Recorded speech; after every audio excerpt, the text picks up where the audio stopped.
പുതിയ വർഷമല്ലേ, ഇനിയെങ്കിലും പണം സൂക്ഷിച്ച് ചെലവാക്കണം. കൃത്യമായൊരു ഫിനാൻഷ്യൽ പ്ലാൻ വേണം. ഇങ്ങനെ ചിന്തിക്കുന്നവരാണ് നമ്മളിൽ പലരും. നന്നായൊന്ന് പ്ലാൻ ചെയ്താൽ സാമ്പത്തിക അച്ചടക്കം പാലിക്കാൻ ഈസിയാണ്. ഇതിന് ചില മാർഗങ്ങളാണ് ഇനി പറയുന്നത്.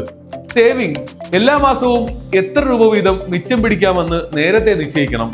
ഇതിൽ മാറ്റം വരുത്താതിരിക്കാൻ പ്രത്യേക ശ്രദ്ധ വേണം. ചെലവ് എങ്ങനെയാണ്, എന്തിനൊക്കെയാണ് നാം പണം ചെലവഴിക്കുന്നതെന്ന കാര്യത്തിൽ നിശ്ചയമുണ്ടായിരിക്കണം. അമിത ചെലവ് നിയന്ത്രിക്കാൻ ഓരോ ദിവസത്തെയും കണക്കുകൾ ചെറിയൊരു നോട്ട് ബുക്കിലോ മണി മോണിറ്റർ ആപ്പുകളിലോ രേഖപ്പെടുത്തി വെക്കാം. അതിനപ്പുറമുള്ള ചെലവുകൾ ഒഴിവാക്കാൻ ശീലിക്കണം. നിക്ഷേപത്തിലും പ്രത്യേക ശ്രദ്ധ വേണം. അന്ധമായ നിക്ഷേപ ശീലങ്ങൾ ഒഴിവാക്കണം. നിങ്ങളുടെ സാഹചര്യം, പ്രായം, സാമ്പത്തിക സ്ഥിതി, നഷ്ടസാധ്യത തുടങ്ങിയ കാര്യങ്ങൾ മനസ്സിലാക്കി വേണം നിക്ഷേപം. ആവശ്യമെങ്കിൽ ഇതിനായി പ്രൊഫഷണൽ സഹായവും തേടാവുന്നതാണ്.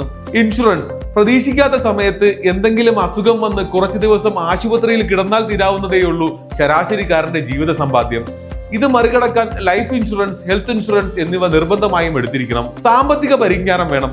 വൻ തുക തിരിച്ചു ലഭിക്കുമെന്ന വാഗ്ദാനം നൽകി നിക്ഷേപങ്ങൾക്ക് പ്രേരിപ്പിക്കുന്ന തട്ടിപ്പു സംഘങ്ങൾ എല്ലായിടത്തും ഉണ്ടാകും. സാമ്പത്തിക വിഷയങ്ങളിൽ കൂടുതൽ അറിവ് നേടുകയാണ് ഇതിനെ മറികടക്കാൻ പറ്റിയ മാർഗം.